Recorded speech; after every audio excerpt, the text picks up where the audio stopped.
What's up everybody, and welcome to another episode of China Update, where I try and help you guys keep on top of the world's number 2 economy. My name is Tony.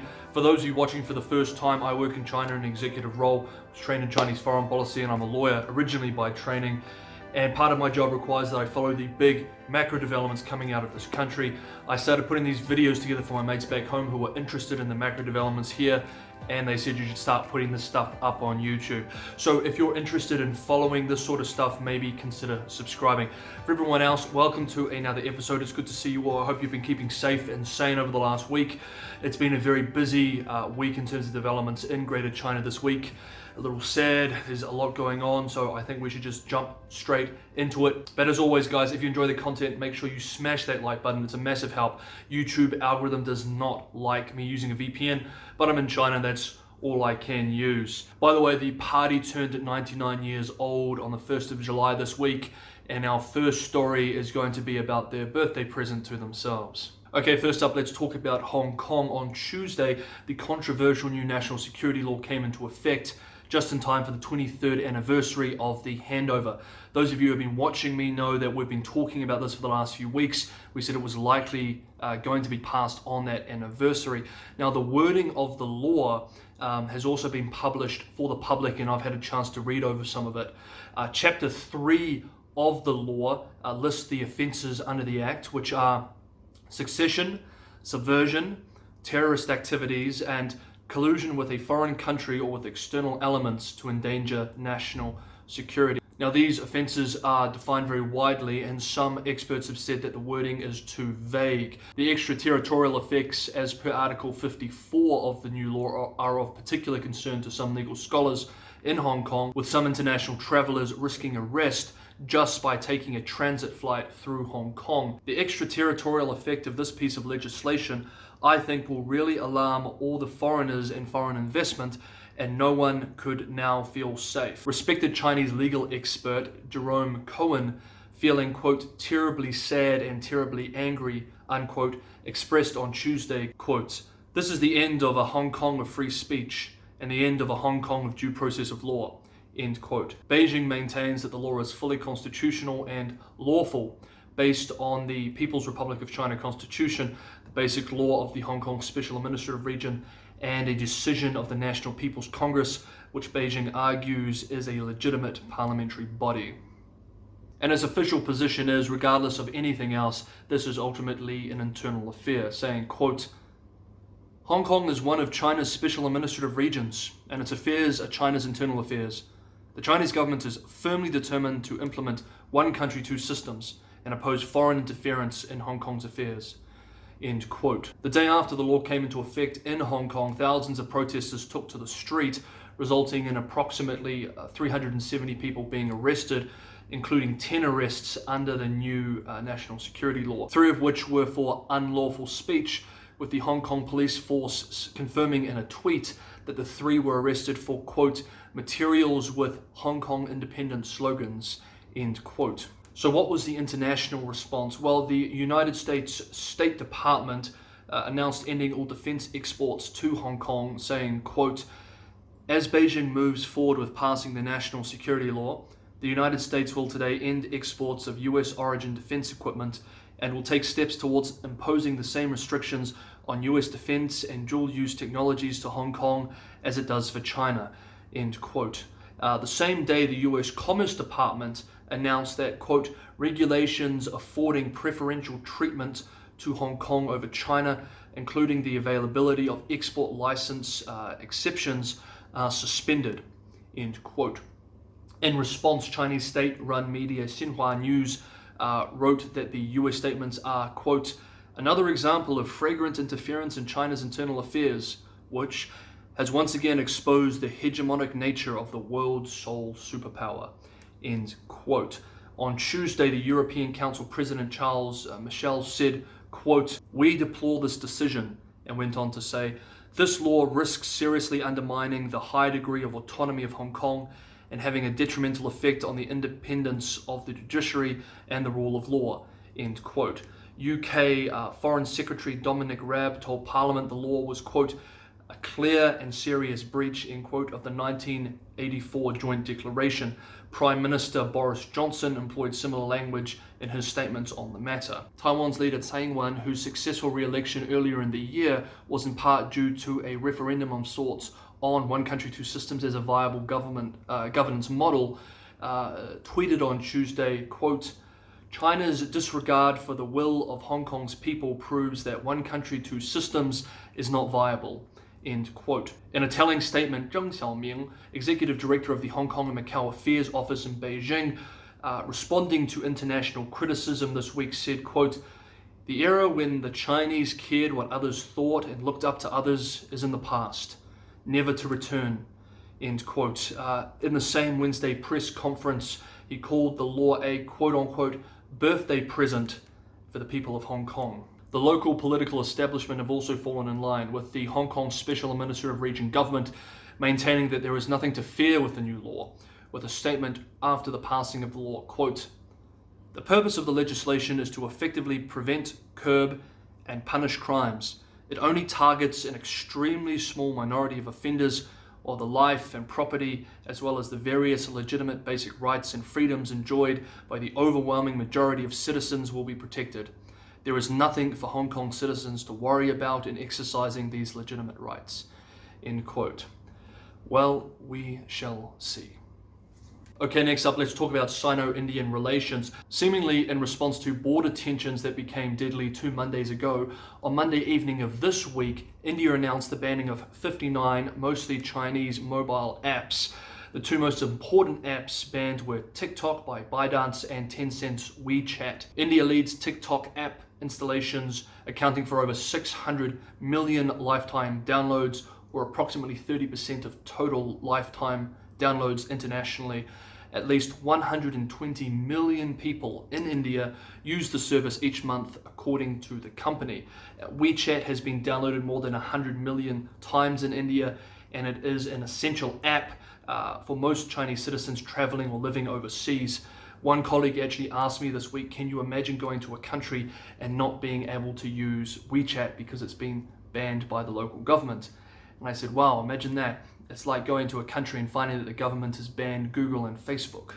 On this theme too, the Times of India reports this week that the Indian government has begun consultations at the highest levels to decide on the use of equipment from Chinese companies such as Huawei in the development of India's 5G technology infrastructure. The situation at the border, which we've been following for a few months now, remains tense, with both sides digging in. This week, retired members of the Chinese military are calling for Beijing to prepare for further escalation, including granting its frontline troops more power to respond to Indian forces.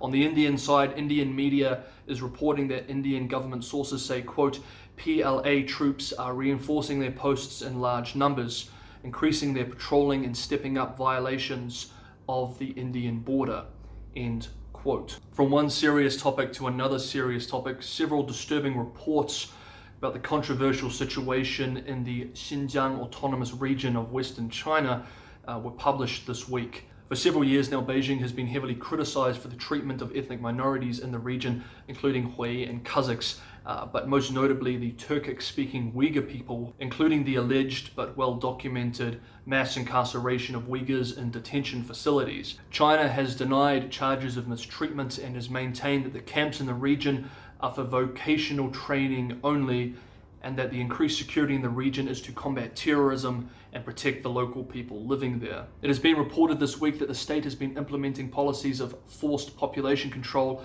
against the Uyghur people. If these reports end up being accurate, it could represent a massive reputational blow against Beijing, as China could be committing genocide as defined by the International Charter for the Prevention and Punishment of the Crime of Genocide, Article 2, Section D.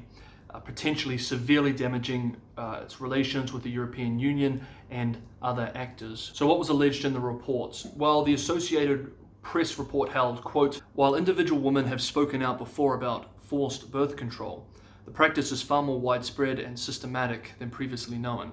According to an Associated Press investigation, based on government statistics, state documents, and interviews with 30 ex-detainees, family members, and a former detention camp instructor. 7 former detainees told the Associated Press that they were force-fed birth control pills or injected with fluids, often with no explanation.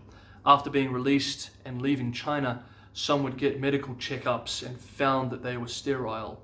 End quote. This week also saw a report from the Jamestown Foundation making similar claims. The report concludes that the state is pursuing a policy to, quote, forcibly suppress birth rates among ethnic Uyghur communities, to include the mass application of mandatory birth control and sterilizations, end quote, in order to, quote, promote more rapid Uyghur assimilation into the Chinese nation race, 中华民族, a priority goal of the national level ethnic policy, end quote. China strongly denies the findings of the report, with Chinese Foreign Ministry spokesperson Zhao Lijian at a press conference on Tuesday calling them, quote, anti-China US disinformation, end quote. Okay, let's talk about something a little bit lighter, shall we? The economy. As we have been discussing all year, domestic demand in China is weak, and the government has implemented policies across the board in order to stabilize employment, create new job opportunities,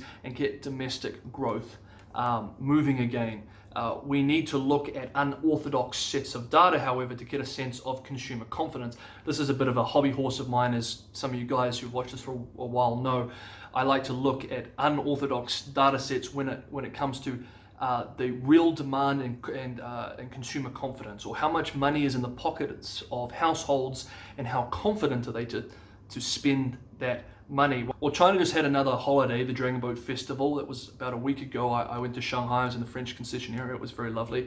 Holiday spending for me is a wonderful indicator of what consumer confidence is like.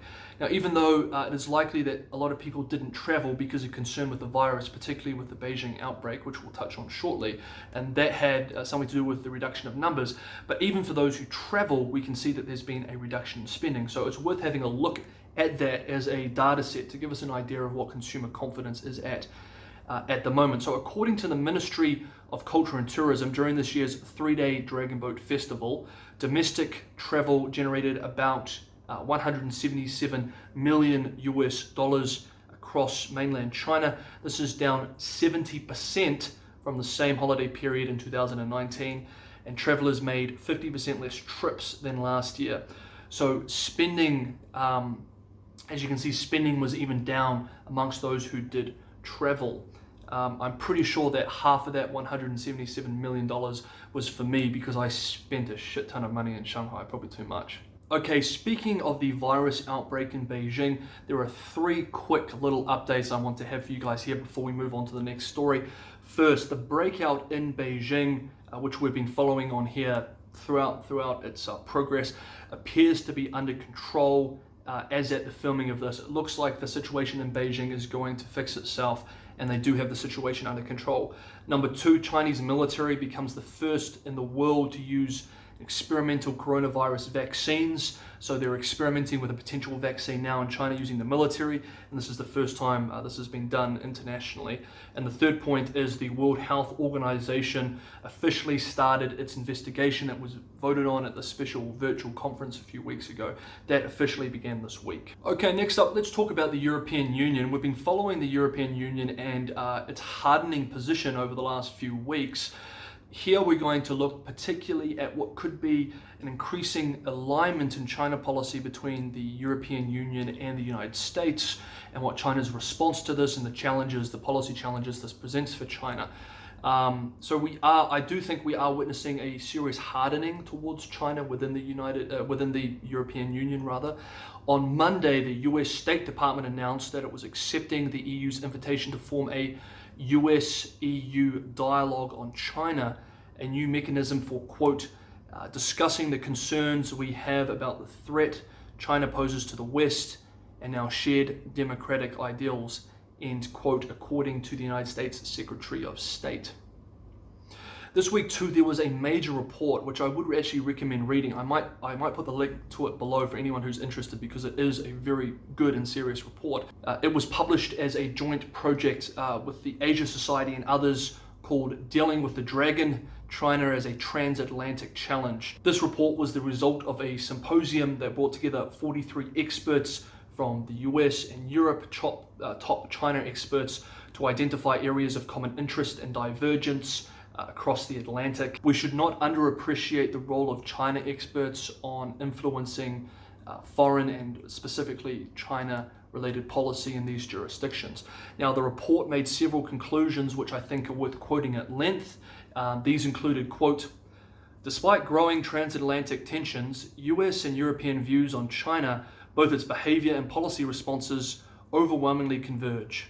American and European relations with China share much more in common than they diverge over. China's party state that the United States and Europe now face is a very different one than the one that both sought to work with in partnership over the past 4 decades.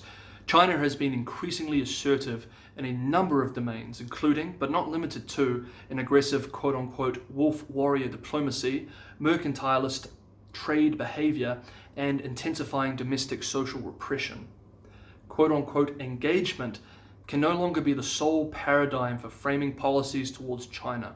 Americans now routinely call China a, quote, strategic competitor, end quote, and the EU has officially designated China as simultaneously a partner, competitor, and, quote-unquote, systemic rival. For both US and European policymakers, the balance between cooperation and competition has shifted starkly in favor of the latter. End quote. On this theme, before we move on, the Financial Times reported on Tuesday that the EU has said that negotiators with Beijing on the investment treaty are entering a quote-unquote critical stage, warning that it is readying new instruments to restrict Chinese investment into Europe unless China agrees to a level playing field on trade and investment. They went on to report that the European Commission's Executive Vice President in charge of economic policy that the EU was determined to address, quote, a great asymmetry in market access, end quote. On this theme of China's relationship with large powers, let's just have a very quick update on some movements in the China-US relationship. On Tuesday, the US Federal Communications Commission, or the FCC, designated the Chinese telecommunications companies or firms Huawei and ZTE as national security threats, cutting them off from billions of dollars of federal subsidies. Both companies have close ties to the Chinese Communist Party and China's military apparatus, and both companies are broadly subject to Chinese law, obligating them to cooperate with the country's intelligence services. On Monday, Bloomberg reported that as of the end of May, China has only brought about 19% of the total purchase target of more than $170 billion for goods in 2020, as per the obligations under the so-called Phase 1 trade agreement, meaning they are well behind the target for the year. So let's finish up with Australia. In the middle of a serious Sino-Australian trade and diplomatic dispute, the Australian reports that Australian federal police officers and the Australian Security Intelligence Organisation officials last Friday raided the home and Parliament office of a New South Wales state parliamentarian as part of an unprecedented investigation into foreign interference. It is alleged that PRC agents have attempted to infiltrate the New South Wales Parliament through the office of the Labour backbencher. 60 Minutes, the Sydney Morning Herald, and the Age reported that this case was the, quote, most serious ASIO counter-foreign interference operation since the Cold War, end quote. Beijing strongly denies that it engages in any influence activities in Australia, and the state-run Global Times provides its theory to explain the investigation, saying, quote, Australia's China ties have increasingly been decided by signals from the United States in the past few years. What makes Australia different is that its xenophobia, discrimination, and McCarthyism go even further than those in the United States. China is committed to building a mutually beneficial economic relationship with Australia and has never forced Australia to pick sides, end quote. Those of you who have been watching for some time will know that that final sentence especially is not particularly accurate. This week also, Beijing has announced that Australia is, quote, waging an intensifying espionage offensive against China, end quote. Again, the Global Times reports that it has, quote, learned from a source with a Chinese law enforcement agency, unquote, that China is, quote, sending agents to China to spy, gather information and recruit assets, instigating defection among Chinese nationals, spying on Chinese students and organizations in Australia, feeding fake news to media to hype up the, quote, Chinese espionage theory, end quote, and even in early years attempting to install wiretaps in the Chinese embassy in Canberra, end quote. Foreign Ministry spokesperson Zhao Lijian said at a press conference on Monday that Australia, quote, steals other countries' data and information at will, end quote, while, quote, fabricating rumors to make itself out to be a victim, end quote, and, quote, owes the Chinese people and the world an explanation, end quote. So I guess the official position is China does not engage in any espionage efforts in Australia, but Australia engages in serious espionage efforts against China. On this theme, it's worth talking about two budget changes to Australian defence spending announced this week. So the first announcement is that Australia will be spending nearly $1 billion on cyber defense over the next decade. The media outlet The Australian also reports that, quote, in the biggest change to the nation's military posture in decades, end quote, the Prime Minister on Wednesday announced a 270 billion Australian dollar 10-year defense plan, including, quote, naval and air warfare capability, as well as the first land-based long-range missile defense systems, end quote,